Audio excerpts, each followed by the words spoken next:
दोस्तों, बात है ओशो के स्वर्णिम काल की, जब एक लड़का एक लड़की के प्रेम में फंस जाता है। वह लड़का उस लड़की को बहुत दिल से चाहता था और रात दिन बस उसे वह लड़की ही दिखाई देती थी। तब उसने अपने इस सुनहरे एहसास को ओशो के समक्ष रखा और प्रश्न पूछा, मैं एक लड़की से बहुत प्रेम करता हूँ, क्या ये सपना है? जब सब कुछ सपना ही है तो क्या प्रेम भी सपना ही है? ओशो इस प्रश्न का बहुत ही चौंका देने वाला उत्तर देते हैं। ओशो उस लड़के से कुछ ऐसा कहते हैं जिसे सुनकर उस व्यक्ति के जीवन में एक अलग ही रूपांतरण आता है। तो दोस्तों, यह वीडियो अंत तक जरूर देखिएगा, क्योंकि अंत में ओशो कुछ ऐसी खास बातों को समक्ष रखते हैं जिसे आज की युवा पीढ़ी को जरूर सुनना चाहिए, जिसे सुनकर हम में से कई लोगों का जीवन बदल सकता है। ओशो उस लड़के से कहते हैं, प्रेम तो बस सपना हो सकता है, लेकिन एक विशिष्ट सपना, लेकिन जो जागरण के सर्वाधिक करीब है। और भी सपने हैं, घृणा भी सपना है, लेकिन जागरण से सर्वाधिक दूर। घृणा है आधी रात का सपना, प्रेम है भोर का सपना। इसलिए जिन्हें जागना है उन्हें प्रेम का सपना देखना होता है। घृणा के सपने से जागना बहुत कठिन है, प्रेम के सपने से जागना आसान है। जागना जरूरी नहीं है, अनिवार्यता नहीं है, क्योंकि सुबह भी हो जाए और तुम न चाहो जागना तो न जाग पाओगे। सूरज भी निकल आए और तुम्हें सोना है तो तुम सोए ही रहोगे। तुम जागकर भी तो आंखें बंद रख सकते हो। प्रेम तो बहुत बार जीवन में घटता है, मगर बहुत थोड़े से धन्य भागी हैं जो जागते हैं। जो जाग जाते हैं उनके प्रेम का नाम प्रार्थना है। जागे हुए प्रेम का नाम प्रार्थना है। सोई हुई प्रार्थना का नाम प्रेम है।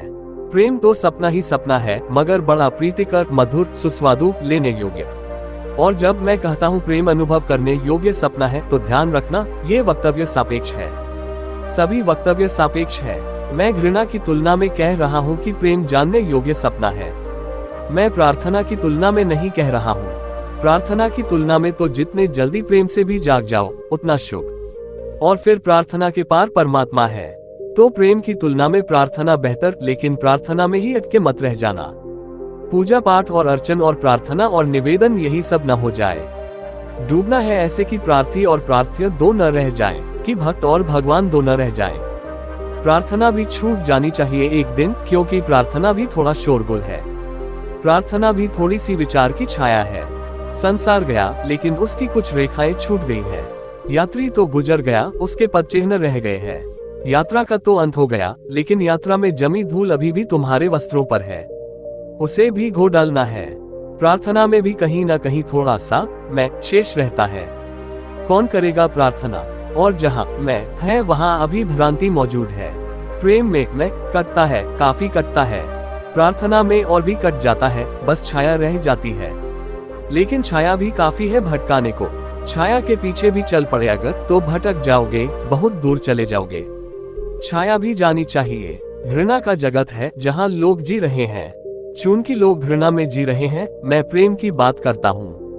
जो प्रेम में जीने लगेंगे उनसे तत्क्षण में प्रार्थना की बात करना शुरू कर दूंगा। जो प्रार्थना में जीने लगेंगे उनसे तत्क्षण मैं परमात्मा की बात करना शुरू कर दूंगा। छोड़ते चलना है, तोड़ते चलना है। अतिक्रमण और अतिक्रमण, अंततोगत्वा वहां पहुंच जाना है जहां मैं बचे ही न वही बचे। तत्वमसि, एक ही बचे, दो न बचे। जागना है, पूरे जागना है। और जागरण में मैं नहीं पाया जाता।